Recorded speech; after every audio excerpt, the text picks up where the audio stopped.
Jesus said to his disciples, "For it is as of a man going on a journey, summoned his slaves and entrusted his property to them.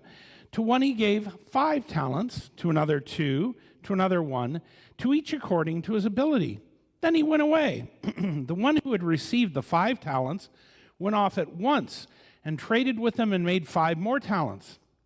In the one who had the 2 talents made 2 more talents.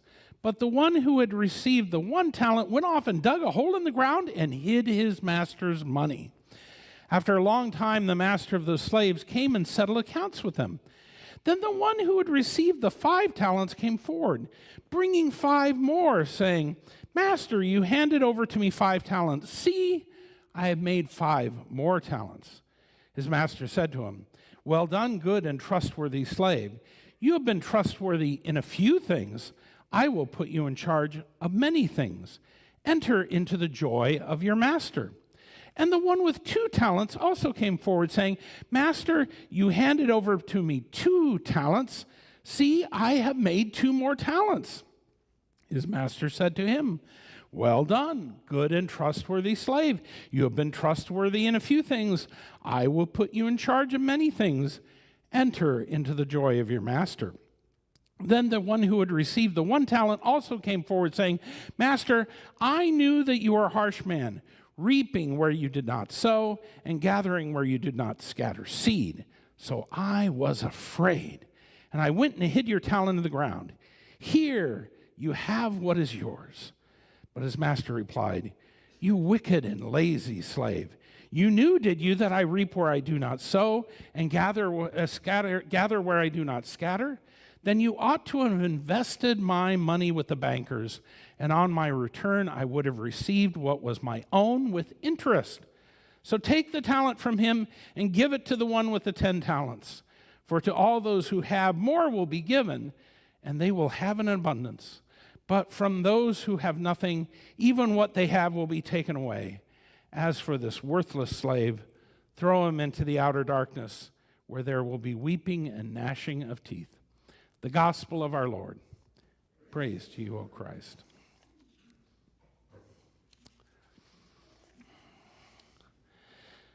Now, not being a handyman, there are things on my honey-do list that I can easily accomplish, and then there are those things on the honey-do list that, well, they just make me grimace.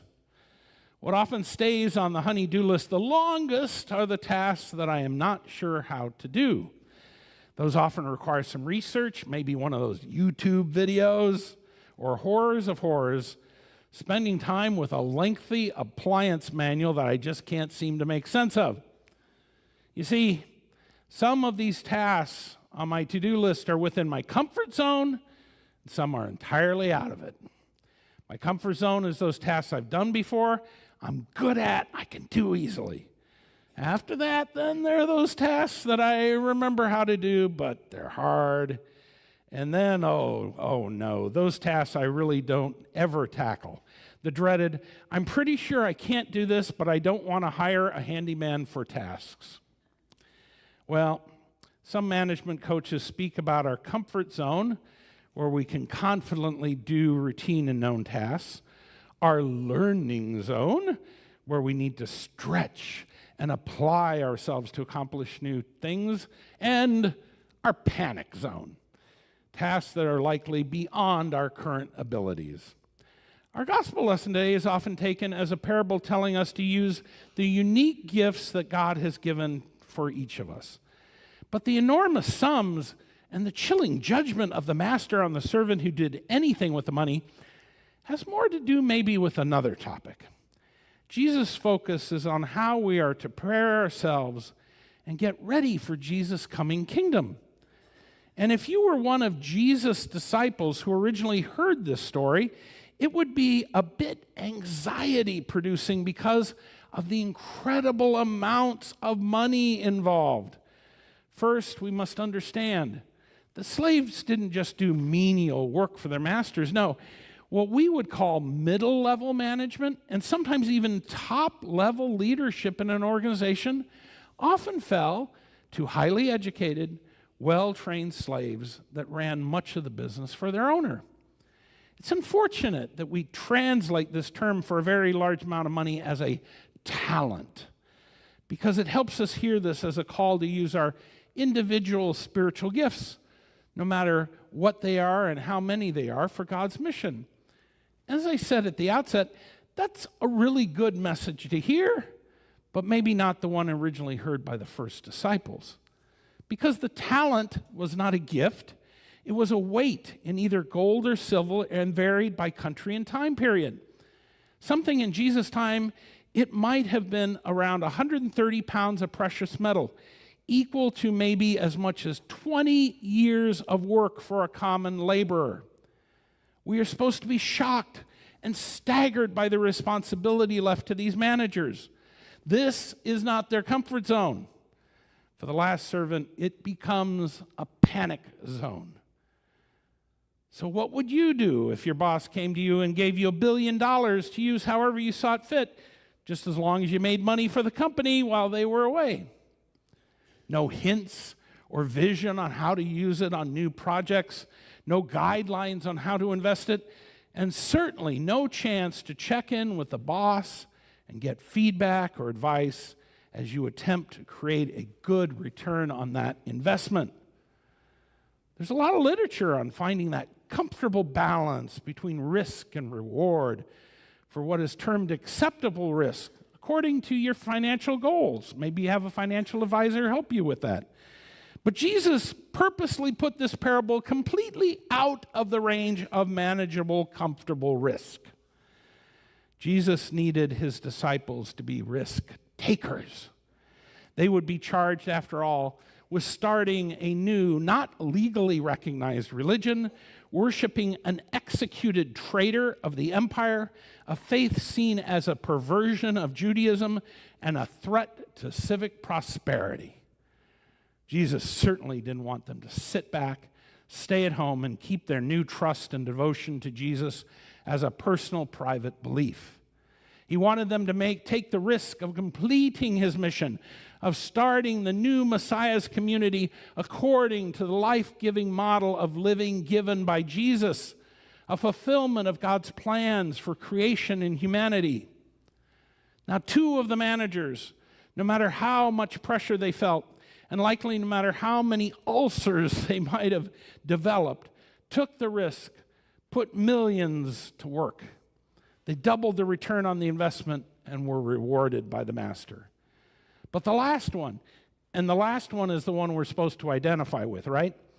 The last one, he lets fear get the better of him. The master has a harsh judgment on this poor servant that is so risk-averse. Instead of just calling them out for their failure to accept the challenge, he is cast out of the household. Though it may be tempting to hear this as part of a parable, as a scary warning that not working enough for Christianity will cost you your salvation and place in heaven, that, I think, would be applying our modern, slightly skewed perspective of religion as mostly a plan for gaining heaven, which it wasn't as much in those days. To put this story in the ancient setting, slaves were members of the household. And in the Old Testament, the reward of being a devout follower of God is to be included at God's family banquet table, to be part of God's household. To be cast out in the darkness is to be thrown out of God's family, excluded from the abundance of God's feast. In our modern jargon, Jesus is calling us then out of our comfort zones, away from a very conservative limit to acceptable risk, to be willing to challenge ourselves in the learning zone, upping the risk we are willing to take to accomplish God's goals for Jesus' revolutionary plans. Now, this is a more comfortable parable if we take it simply as a gentle reminder to use God's gifts that are given to us, using our personal gifts in a way we know, well, that is a comfort zone, right? Heard that way, Jesus is simply nudging us not to be lazy, but to use what we can do easily and enjoyably for God. As I said, that's not a bad message. But Jesus didn't give these managers normal assignments that they knew how to do and were comfortable doing. He gave them a seemingly preposterous assignment. And Jesus was about to give his followers a preposterous, seemingly impossible task after he was gone. The early Christians would face opposition from religious authorities, ostracism from family and friends, and finally even the threat of physical harm and imprisonment to carry on the work of their master. It is easy to see this play out in the life of Paul and Peter and the other disciples. They routinely risked life, reputation, and faced harsh conditions for the gospel. But for us today, what does this mean? We are rarely asked to risk our life for our faith. How are we to be risk takers anew for Christ? And I must admit, I'm sometimes distressed when I hear people talking about what they mean by doing God's work. Why? Because often when they discuss doing God's work, they mean just telling more people they need to believe in Jesus and go to church. But most people have already heard about Jesus, folks. And the reason they don't come to church is that either A, they don't like what they see for Christians, or B, they don't see church attendance as a way to improve themselves spiritually. That's the hard reality we need to face. You see, our challenge today, folks, is not brand recognition. People have heard of Jesus. But instead, it's brand reputation and our brand messaging that has gone wrong. We're not seen as relevant or beneficial anymore. It's not worth their time. What we need, people, is instead of just telling people about Jesus, they need to hear our personal stories about how following Jesus is changing our lives for the better. And they really need to see that Christianity is more than a label or club membership. They need to see that Christianity is something that still transforms lives, like counseling or AA or having a personal life coach or whatever the new trad Fendi diet plan is. People need to see Christianity as a good return on their investment of time. When they do, they will come through our doors. Most of us grew up in a large Christian comfort zone where most people believed Jesus and went to church. But we're just learning now how that comfort zone may have been a hindrance to the gospel. It kept us from exploring the learning zone of truly living up to Christ's values and guide for living. We rarely accepted, or some of us did, our cultural materialism, our societal individualism, and our national idol of personal development and success. These were often readily accepted instead of preaching against the evils of self-centeredness and this worldliness that they represent. We need to hear again Jesus' challenge of the enormous gift left for us to use.